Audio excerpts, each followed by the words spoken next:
Ah, je peux faire ça. Salut à tous, aujourd'hui Salut. on se retrouve pour une revue de presse. Et vu qu'on est lundi, vu que la revue de presse c'est tous les lundis, bah du coup, revue de presse vu qu'on est lundi et qu'on n'a pas pris de retard par Mais rapport... on est mardi, assume un peu là. Donc on avait dit que les revues de presse c'était tous les lundis, et vu qu'il y a une revue de presse, c'est qu'on est lundi. Non, on est mardi, C'est, on est mardi, mais en vrai c'est qu'on a passé beaucoup de temps à vous faire la vidéo crème que vous avez regardée, j'espère bien. Et en parlant revue de presse, on va vous parler d'un gars qui détient pas mal de médias en France, j'ai nommé... Avec le Nokia 3310, on peut faire de la musique. Regarde. Il a fait ça ce week-end, il est trop content. Bon. Du coup, on va parler de qui, Johan? Il est plus du tout concentré, hein. Je vais reprendre la main. Donc, on va vous parler de... J'ai nommé Bolloré. Et c'est parti. C'est moi qui l'ai fait. Et ouais, il y a un reporter qui partage quelque chose à propos de Bolloré, c'est la création d'un collectif anti-Bolloré, voilà. Et quand on y réfléchit, c'est pas forcément une mauvaise idée. Alors Bolloré, c'est un milliardaire qui a fait fortune à ses tout débuts grâce à quelques amis de banque états-unienne, puis il a développé notamment une économie néocoloniale en Afrique où à coup de corruption, il est parvenu à voler les richesses de ces pays. Il possède aussi la boîte Vivendi, de nombreuses entreprises de logistique, d'énergie ou encore de transport. Sans oublier aussi qu'il a 70% des livres scolaires, ce qui veut dire que le bougre éduque tranquillement tes gamins pendant que toi tu pars travailler. Et tu sais, c'est un oligarque un peu à la papa. Il est catho-tradi, il veut transmettre son entreprise à ses enfants, et il est assez loin des codes de la Startup Nation. Et ça convainc pas mal de Zemmouristes que c'est une personne assez intègre, comme si on pouvait gagner des milliards en étant intègre. Mais ce qui importe nos amis du collectif, c'est que Bolloré, il investit dans beaucoup de domaines, et notamment les médias. Et là, ça pose souci.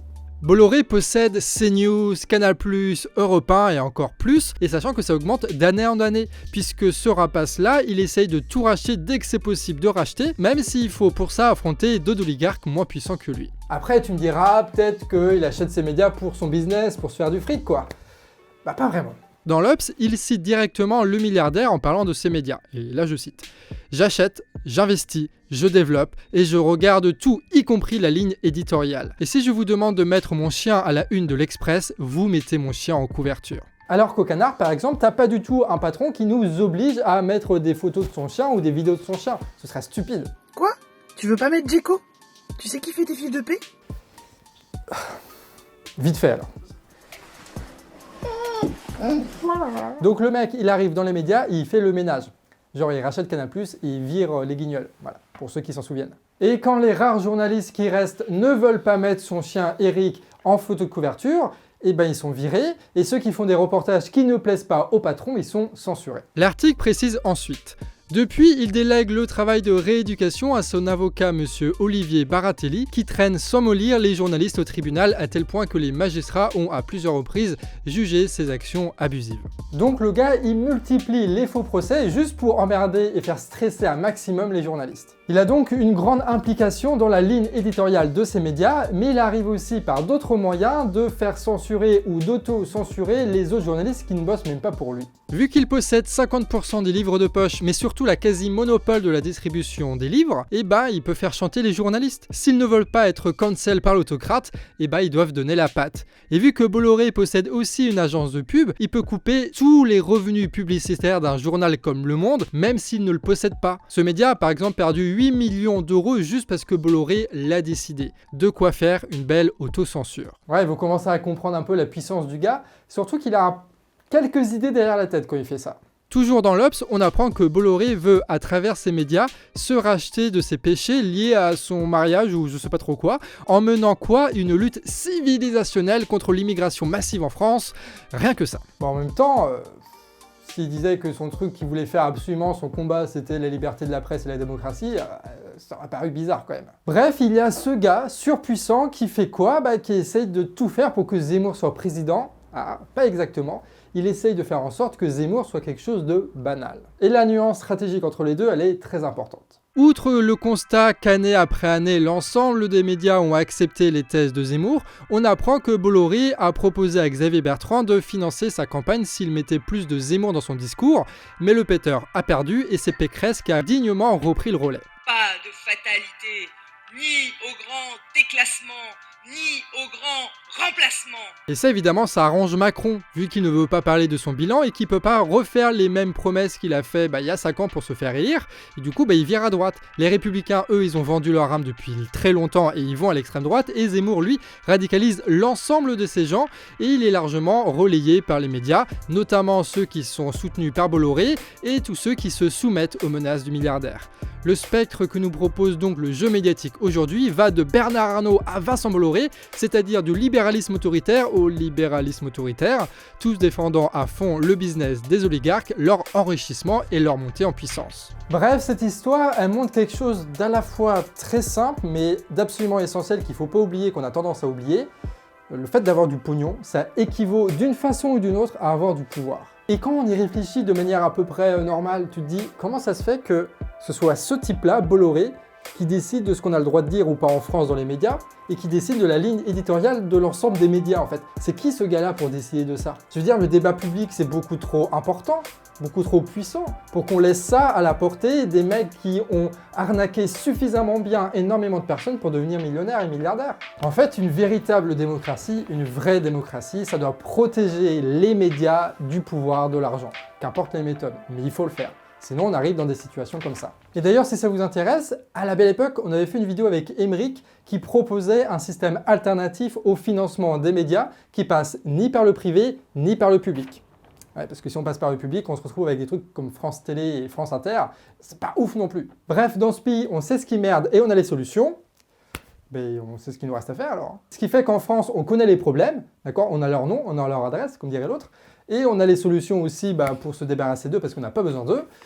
Du coup, il manque plus grand-chose, tu vois, pour que tout change. En vrai, des fois, on a l'impression que... Mais il manque pas grand-chose. Et pendant qu'il y en a qui dépensent des milliards pour insulter les migrants, et à côté de ça, il y en a qui dépensent des milliards pour les taper. Il y a Bastama qui vient de sortir une enquête et qui nous dit que l'État dépense un demi-milliard d'euros de l'argent public pour l'immigration. Mais bon, tout cet argent, il l'utilise pas pour les aider. Non, là-dedans, t'as par exemple 86 millions qui a été dépensé rien que pour contrôler la frontière avec l'Angleterre. C'est 337 CRS qui ont été déployés et autres flics, en plus des forces qui y sont déjà en permanence. Et ça, rien qu'en 2020 pour évacuer les camps à Calais. De 2012 à 2017, c'est 300 millions d'euros dépensés pour installer des kilomètres de grilles et de barbelés. Un budget qui augmente puisqu'il est passé à 425 millions depuis 2017.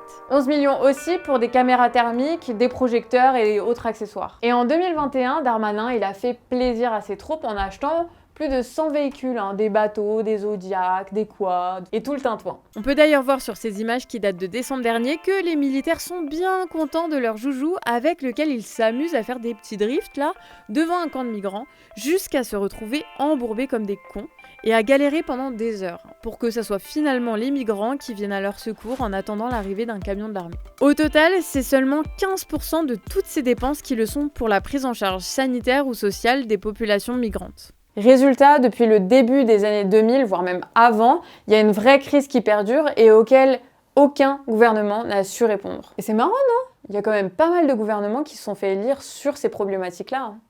Oh, mais peut-être qu'en fait, ils les aiment bien, les migrants, Mais bon, pas pour les bonnes raisons. Et Calais, qui est déjà une des villes les plus pauvres de France, se retrouve à devoir payer les conséquences de politiques mortuaires des gouvernements français et britanniques. Mais pire encore, aujourd'hui, c'est 1500 personnes migrantes qui se retrouvent dans la rue, sans logement, sans nourriture et sans accès aux soins.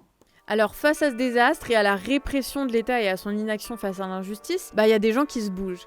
Et dernièrement, c'est le collectif Calais Logement pour tous qui a décidé d'occuper 2 bâtiments qui étaient vides depuis longtemps, le 4 février dernier. Ils dénoncent les vols d'affaires, les expulsions à répétition, le manque d'accès à l'eau, à la nourriture et au logement, et réclament la réquisition des bâtiments vides pour loger les sans-abri. Et l'occupation aura duré que 5 jours parce que le bâtiment a été assiégé par la police. Bah oui, et c'est en toute logique que le gouvernement utilise son matos et continue ses guerres ici. Comme le dit Nantes Révolté, à Calais, c'est une guerre faite aux pauvres, pour laquelle RAID et Hélico sont mobilisés. Une opération hors norme qui est normalement réservée aux luttes contre le terrorisme. Et oui, l'État dépense des sommes colossales pour mettre des gens à la rue, pour les empêcher de traverser une frontière, alors que les 3/4 des personnes qui arrivent à traverser la Manche sont éligibles au droit d'asile au Royaume-Uni. Et tout ça pourquoi finalement? Pour se soumettre aux angoisses xénophobes des Britanniques, et puis dans le même temps servir les multinationales plutôt que d'utiliser notre argent pour aider les migrants. En bref, l'État français vend ses armes à des pays qui font des guerres, qui, quand ils ne tuent pas, poussent à une migration forcée. Des gens qui se retrouvent pour certains en France. Et là, l'État français adopte des méthodes sécuritaires inefficaces qui criminalisent plutôt que d'accompagner, ou qui tuent carrément. Mais qui ont le mérite de permettre à nos chères multinationales de signer des petits contrats avec l'État comme ça, avec notre thune, et qui œuvrent pour maintenir la surveillance et la détention. Bah oui, parce que ce sont nos Thales, Vinci, Engie, Sodexo ou encore Bouygues qui se régalent de profits sur le dos des migrants. Donc bon, plus qu'à se battre contre le renforcement des contrôles, contre la criminalisation de l'asile et contre ce capitalisme mortifère. Parce que l'immigration, c'est pas un problème sécuritaire, c'est un problème politique. Conséquente d'un lobby de l'armement auquel la France contribue grandement. Solidarité à tous et à toutes qui se font marginaliser par l'État et privés de leurs droits. Et puis sinon, on vous conseille d'aller lire le travail de fond qui a été fait par Bastamag et qu'on vous met en lien. Pour la prochaine actu, on va rester en France et plus particulièrement à Paris. Mais non, on va parler d'Aubervilliers. Aubervilliers, c'est Paris, c'est bien une réponse de parisienne, ça. Je suis picarde. C'est ce que je dis. Oh, canard. En 2017, l'annonce est faite. Il y aura des Jeux Olympiques à Paris. Lafarge et Vivaldi font péter les champagnes puisqu'ils chopent alors de très gros contrats pour bétoniser encore plus Paris pour y accueillir les sportifs. Et notamment une piscine et un solarium, où ça ? Dans les jardins ouvriers d'Aubervilliers à Paris. Et ça, c'est signé de la main de la très écolo et très sociale et très fiable Anne Hidalgo. Bon, en vrai, la maire d'Aubervilliers, c'est pas Hidalgo, c'est Karine Franklet. Et dans ces jardins ouvriers, tu as donc des jardins vieux de plus de 90 ans, et tu as notamment là-dedans des jardiniers et des habitants qui s'opposent très rapidement à ce projet qui consiste à détruire les 3 derniers mètres carrés d'herbe qui se trouvent à Paris. Quand on voit toutes les tours tout le béton qui nous entoure, là on est au paradis, Ça donne envie de revivre. C'est tout à l'inverse de notre société actuelle, en fait, où il faut faire plus vite, plus rentable. Et là, on n'est pas là-dedans, quoi. On est dans quelque chose de calme, de lent. On est dans l'échange. Et c'est Basta qui nous raconte ça, que nos camarades militants déclarent alors le premier JAD de France, le jardin à défendre. Ils s'activent, font du bruit, mais les machines arrivent malgré tout, sans permis de construire, pour commencer des travaux assez chaotiques. Là, ils sont en train de préparer la construction de la piscine d'entraînement olympique qui devrait avoir tous ces équipements qui arrivent là sur les jardins autour. Et on nous a prévenu que fin janvier, on n'aurait plus de jardin. Donc évidemment, on a écrit à la fédération enfin et on les a contactés en leur disant que non, on n'était pas d'accord, qu'il fallait nous prévenir déjà bien avant et qu'on était contre, de toute façon, la destruction des jardins. Alors, les jardiniers s'enchaînent aux bétonnières le 2 septembre 2021, obligeant les ouvriers à faire une longue pause tranquille jusqu'à l'arrivée de la police qui les défonce, procède à 14 interpellations et en balance 7 en garde à vue. Ils ne lâchent rien et ils continuent de se bastonner, mais les travaux arrivent quand même. Et en parallèle des militants qui font des actions un peu musclées et tout ça, tu as une autre équipe qui, elle, va s'intéresser d'un point de vue juridique pour faire en sorte que cette zone soit reconnue d'intérêt de biodiversité, pour faire en sorte d'arrêter les travaux. Du coup, ils engagent une procédure judiciaire et ils attendent. Et bam! Il y a quelques jours, le tribunal a interdit la construction de la piscine pour atteinte à la biodiversité. Mais vu que la décision de justice, elle a mis 63 plombes à se mettre en place, du coup, t'as la moitié des jardins qui ont été dégommés, quoi. Comme quoi, si tu veux détruire la nature en toute illégalité sans rien recevoir en retour, il suffit de détruire la justice en même temps. Pas con, hein. Bref, encore une fois, on peut applaudir Anne Hidalgo. Non mais c'est pas Paris, c'est Aubervilliers, Yoann. Tu défends Anne Hidalgo, toi, maintenant. Mais bon, l'histoire finit bien, regarde. Il y a la justice qui dit que c'est illégal. Du coup, la mairie et les multinationales, malgré les millions en jeu, sont obligés de se la fermer.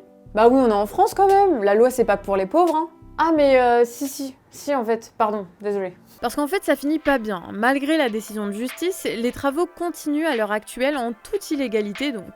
Et les jardins sont saccagés. Et pour couronner le tout, ce super complexe payé par les Parisiens sera ensuite géré par du privé. Bien évidemment, comme le précise un article de Mediapart. Mais c'est ça qui est marrant avec les petits bourgeois écolos, tu sais, ils adorent rouler en vie libre. Par contre, dès qu'il s'agit de contraindre un petit peu les entreprises ou la loi du profit, là t'as plus personne. C'est bizarre, hein? Du coup, c'est pour ça, écologie, libéralisme, ça rentre pas en fait, ça marche pas. C'est pour ça en fait les bourgeois ils sont pas vraiment écolos, ils sont plus pour le verdissement. Le verdissement c'est faire exactement la même chose mais avec une façade verte et des belles étiquettes écolo. Nuance. Et du coup, si vous êtes parisien ou que vous êtes aubervillien ou que vous êtes picard, que vous êtes de cette grande région parisienne, bah vous pouvez rejoindre ce mouvement, c'est en description, parce que de ce que j'ai compris, ils sont pas prêts de s'arrêter. Les jardins ouvriers, c'est plus de 100 ans d'histoire en France.